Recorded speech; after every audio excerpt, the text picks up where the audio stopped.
Hello friends, welcome to my YouTube channel. आज इस video के अंदर देखने वाले हैं कि रीट का जो एग्जाम होने वाला है उस एग्जाम के लिए जो महत्वपूर्ण दिशा निर्देश है ना वो क्या रहने वाला है। यानी कि दोस्तों ड्रेस कोड क्या है, कौन सा डॉक्यूमेंट लेकर के जाना है, कितनी फोटो आपको साथ लेकर जानी है और किस तरह की आपकी ड्रेस होने चाहिए। तो ये आज इस वीडियो के अंदर देखने वाले हैं। एग्जाम नज़दीक है तो इसके दिशा निर्देश बहुत ही महत्वपूर्ण रहते हैं। सबसे पहले देखो रीट 2025 के दिशा निर्देश है। एग्जाम होने वाला है 27 और 28 फरवरी को। 3 पारियों के अंदर एग्जाम होगा। 2 पारी 27 को होगी और 1 पारी 28 को होने वाली है। इसके अंदर ड्रेस कोड क्या रहने वाले हैं, देखो परीक्षार्थी के लिए महत्वपूर्ण दिशा निर्देश है। सभी दिशा निर्देशों को सावधानी पूर्वक पढ़े और पालना भी आपको करनी है।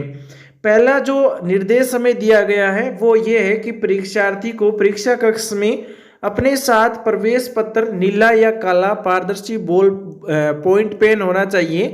कोई एक मान्य फोटो युक्त मूल पहचान पत्र, मुख्यतः आधार कार्ड या एवं इसके अनुपलब्ध होने पर अन्य राजकीय फोटो युक्त पहचान पत्र चाहिए। यानी कि दोस्तों आपके पास में एक तो प्रवेश पत्र होना चाहिए, दूसरी बात आपके पास में एक या तो नीला पेन हो या ब्लैक पेन हो, वो भी पारदर्शी बॉल पेन होना चाहिए। पारदर्शी का मतलब है कि आपकी जो पेन है वो एकदम पारदर्शी होनी चाहिए, न कि उसके अंदर रंगीन या कोई चित्र हो ऊपर पेन के, तो वो एकदम पारदर्शी होना चाहिए। ठीक है। उसके बाद में पॉइंट पेन होना चाहिए। ठीक, पॉइंट पेन होना चाहिए, न कि जो मार्कर वगैरह होते हैं वो नहीं होना है।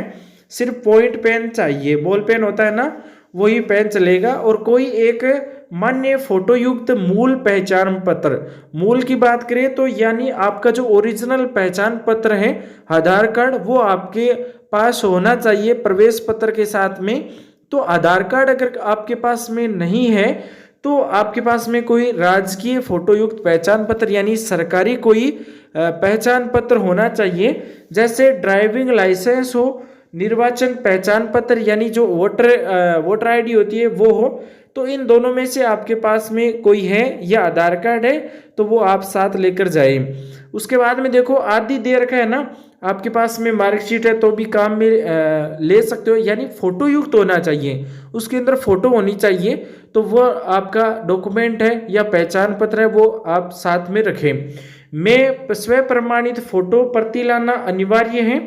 यानी में स्व प्रमाणित फोटो प्रति यानी कि दोस्तों आपको एक फोटो लाना अनिवार्य है। और उसके बाद में इसके अतिरिक्त अन्य कोई सामग्री लाने की अनुमति नहीं है। साथ में जो आपका आधार कार्ड है, ड्राइविंग लाइसेंस है या वोटर आईडी है, उसकी एक कॉपी आपको साथ ले करके जानी है। तो ये भी आपको ये ध्यान रखना है।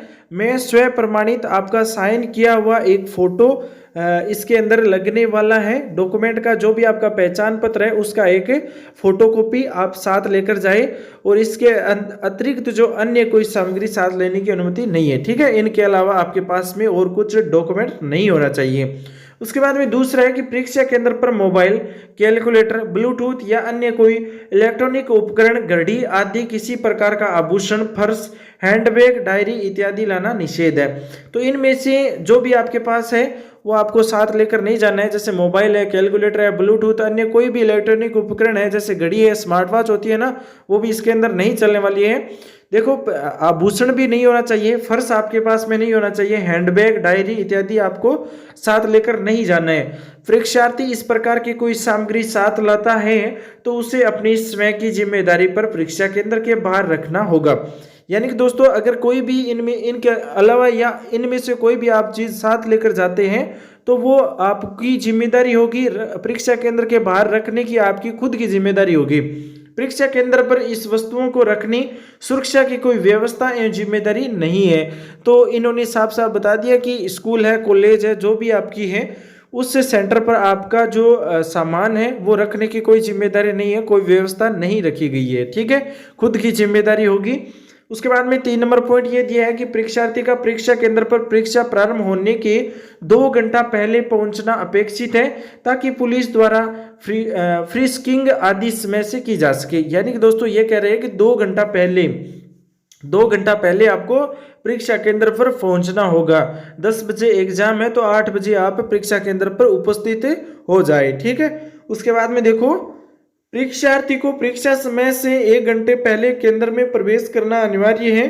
परीक्षार्थी को प्रातः पारी में 9 बजे, अपराह्न पारी में अपराह्न 2 बजे के पश्चात परीक्षा केंद्र में प्रवेशाज्ञा नहीं दी जाएगी।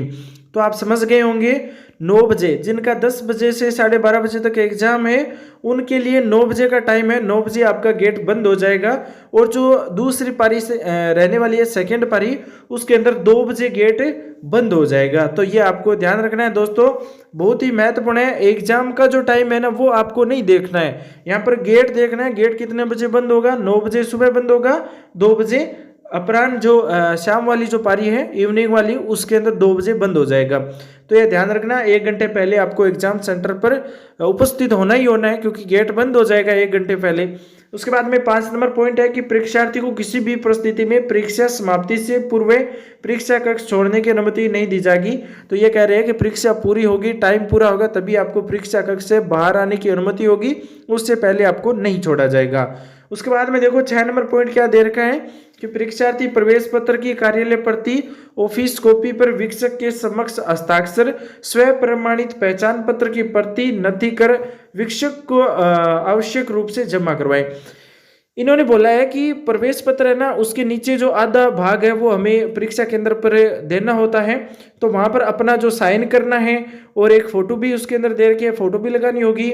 और उसके अंदर एक अपनी जो कॉपी है, जो पहचान पत्र, आपका आधार कार्ड है, वोटर आईडी है, ड्राइविंग लाइसेंस है, अन्य कोई भी डॉक्यूमेंट है, फोटो युक्त पहचान पत्र, उसके अंदर खुद का साइन करना है कॉपी के अंदर और अटैच रखनी है और उस वीक्षक को देनी है। जो टीचर होता है उसको देनी है, वो अपने आप जमा कर लेगा। आपको सिर्फ कॉपी साथ लेकर के जानी है और इसके अंदर आपको 2 फोटो साथ रखनी है, ठीक है, नवीनतम 2 फोटो साथ रखना।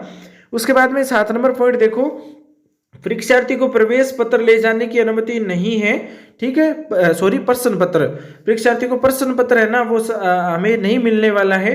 परीक्षार्थी प्रश्न पत्र वीक्षक को सौंपकर ही परीक्षा कक्ष से बाहर निकले। दोस्तों, आपको प्रश्न पत्र, आपका पेपर है वो आपको परीक्षा होने के बाद में नहीं दिया जाएगा। परीक्षार्थी OMR की मूल प्रति वीक्षक को जमा करा करके केवल OMR की अभ्यर्थी प्रति ही ले जा सकेंगे। तो इन्होंने बोला है कि आपका जो पेपर है ना वो आपको नहीं मिलने वाला है। जो एक OMR की कॉपी होती है, OMR की कॉपी होती है ना नीचे कार्बन कॉपी, वो आपको मिलेगी और कुछ नहीं मिलने वाला है आपको, पेपर भी साथ में नहीं दिया जाएगा। 8 नंबर पॉइंट क्या दे रखा है कि परीक्षार्थी को shirt, T shirt, kurta, kurti, बिना जेब आदि, बिना जेब वाली गर्म जर्सी और स्वेटर जिसमें बड़े बटन नहीं लगे हो आदि एवं पैरों में पतले सोल की चप्पल, सैंडल पहनना अनुमत होगा। वेशभूषा में किसी भी प्रकार के मेटल से बने चेन, बटन आदि का उपयोग अनुमत नहीं होगा। तो 8 नंबर पॉइंट आपके लिए बहुत ही महत्वपूर्ण है, क्योंकि जो शर्ट काटे जाते हैं और फाड़े जाते हैं उसके बाद में अखबार में आता है, तो आप ये पहले निर्देश देख लो, ठीक है, इन्होंने दे रखा है, उसके हिसाब से सब कुछ होने वाला है। परीक्षार्थी को देखो, शर्ट है ना, टी शर्ट है, शर्ट या टी शर्ट आपके पास होनी चाहिए। कुर्ता है, कुर्ता हो चलेगा, लेकिन कुर्ता क्या होना चाहिए? बिना जेब वाला होना चाहिए। गर्म जर्सी है, स्वेटर है, वो भी इसके अंदर चलने वाली है, लेकिन जेब नहीं होना चाहिए, ये आपको ध्यान रखना है। और बड़े बटन, प्लास्टिक के बटन होते हैं, लोहे के बटन होते हैं, वो भी इसके अंदर नहीं होने चाहिए। पैरों में पतले चप्पल रखनी है, सैंडल रखनी है, लेकिन जूते आपके नहीं चलने वाले हैं, तो जूते नहीं चलेंगे, चप्पल या सैंडल है तो भी चलने वाली है। वेशभूषा में बात करें तो आपके पास में मेटल से बने चेन नहीं होनी चाहिए, चेन भी नहीं चलेगी।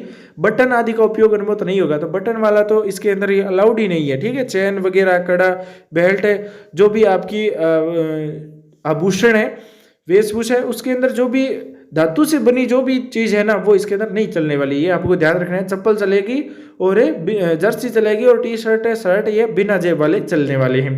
उसके बाद में देखो, परीक्षार्थी को अनुचित साधन का उपयोग करते पाए जाने पर विधि के प्रावधानों के तहत कार्रवाई की जाएगी। तो अनुचित साधन का प्रयोग बताया जा रहा है कि परीक्षार्थी को अनुचित साधन का उपयोग करते पाए जाने पर विधि के प्रावधानों के तहत कोई भी आप गलत काम करते हैं, बस के ऊपर चढ़ कर के आते हैं, ट्रेन के ऊपर चढ़ते हैं, या किसी अन्य कारण आप गलत कर पाते हैं, तो आपको क्या कार्रवाई की जाएगी, ठीक है। तो यह भी ध्यान रखना आप है। उसके बाद में देखो, उसके बाद में है कि प्रश्न पत्र हल करने के उपरांत अभ्यर्थी अनिवार्य रूप से OMR आंसर शीट जांच ले कि समस्त प्रश्नों के लिए एक विकल्प गोला भर दिया है। इसके लिए ही निर्धारित समय से 10 मिनट का अतिरिक्त समय दिया जाएगा। गोला भरने के लिए आपको 10 मिनट का समय दिया जाएगा।